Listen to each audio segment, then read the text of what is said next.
So what is the best identity to have in hand when you're down to 2 players in the game Coup?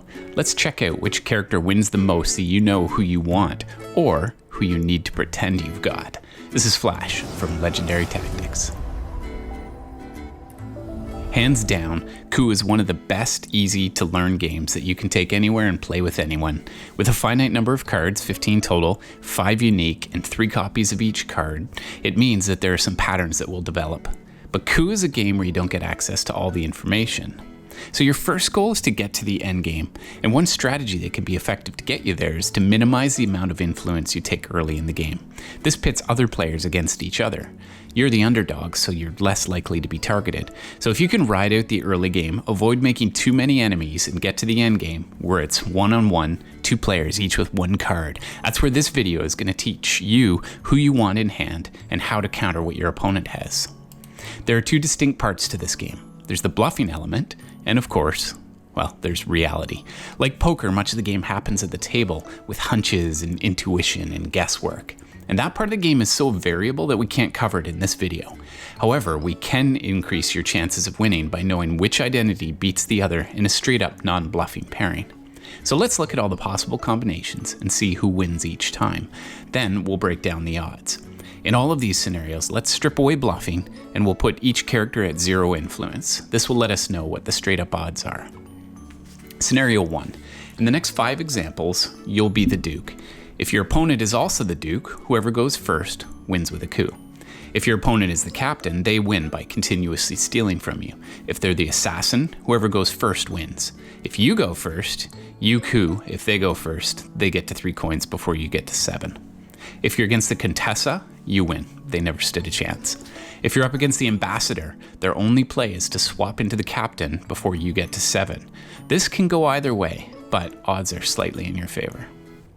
Scenario 2. You're the captain now. If you're against a captain clone, whoever goes first wins. Facing an assassin, the captain wins with their thievery.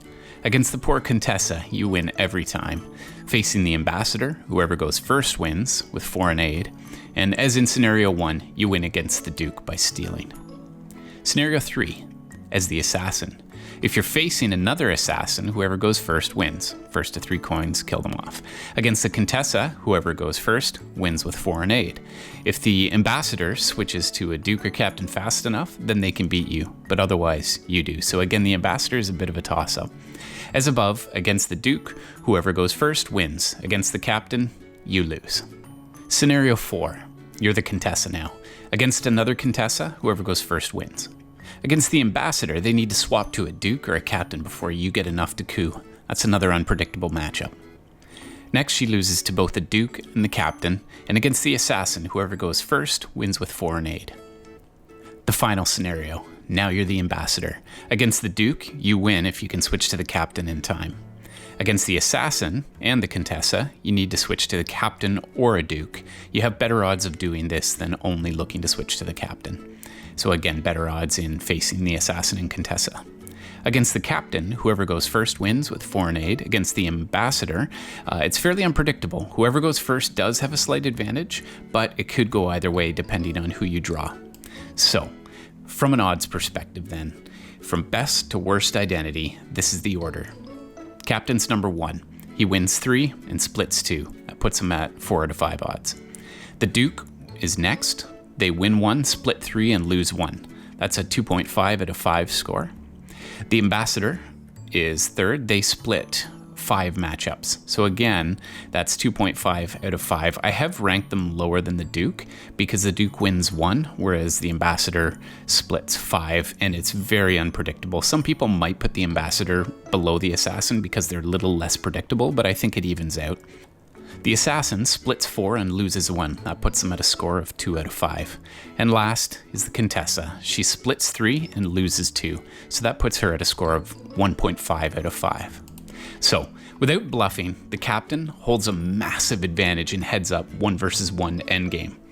With bluffing involved, and knowing this breakdown, it seems logical that your best approach is to make sure that your opponent doesn't start stealing from you by claiming to have the captain or the ambassador.